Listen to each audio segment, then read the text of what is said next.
My name's Peggy Fowler, and I've been with Bessie in Queen Bee Gardens for just past 13 years. Bessie and I are growing old together. I remember her telling me through the years that as her children were young and they would stretch this honey taffy, it's actually a recipe from her Scottish ancestors, and she would make it for her 6 children. So many people wanted it that finally Bessie's husband Clarence said, "Hey, we've got the bees, we've got enough honey, why don't we try making it into a business?" And Bessie didn't want to, and Clarence just really did. And so she finally said, "All right, we'll do it." Well, several years into it, and it was difficult back then because you don't have the internet to find people, and it was all just trying to find people coming to shows and trying to make contacts with people, out of state, and so it was slow going. Clarence developed the equipment used to make it, and it was good candy. But it was a struggle. And one day Clarence told her, he says, "I just can't do this anymore." He says, "I think we just need to quit." And Bessie said, "You got me into this." She said, "We are not quitting."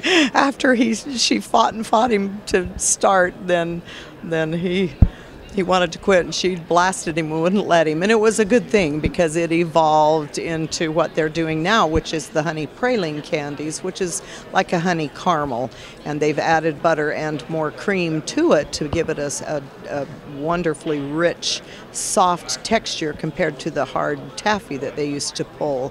And they gradually found packaging for it, and so things went better, and it's been... Yeah, everything is totally developed from Bessie. She's the one that broadened their horizons. They had a friend that used to come to the trade shows, and one year he asked her, he said, "Bessie, you need to make truffles." And she said, "What's a truffle?" And so he got her a truffle, and he said, "Here, try this. You need to make truffles with honey." And she tasted it, and she says, "Well, I can do that." And so she developed the recipe for the truffles, and from there it went to the turtles. We call them honeymoons, and the English toffee. All the recipes we have now, all the honey candy we have now came directly from her and her diligence in coming up with new flavors and new ideas. She's been a stalwart through it all, and every show she goes to, there are people who come to the booth and say, "There you are, I've been looking for you."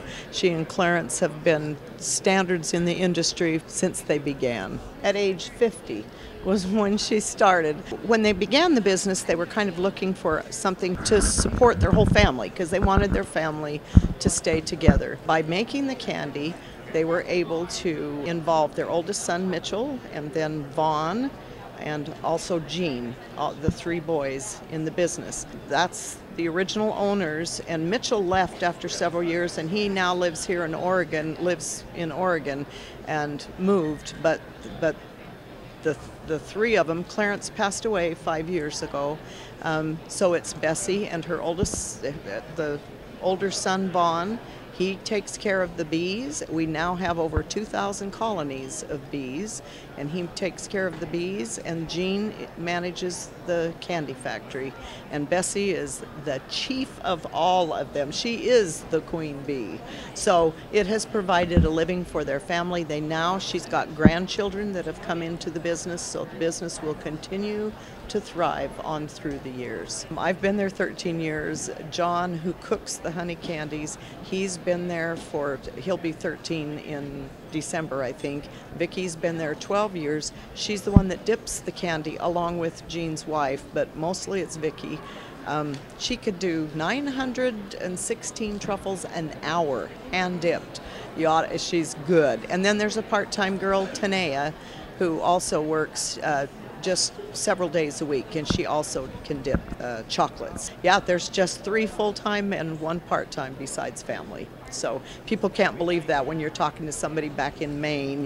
They have in their mind a big business and a big company. And when I say we live in a little town of 2,300 people, we have a traffic light, and it's a family-owned business, and it's a mom and pop's business, and I think that's what makes it so unique in this day and age, is that the little guy still can produce an excellent product that is purchased in virtually every state in the nation.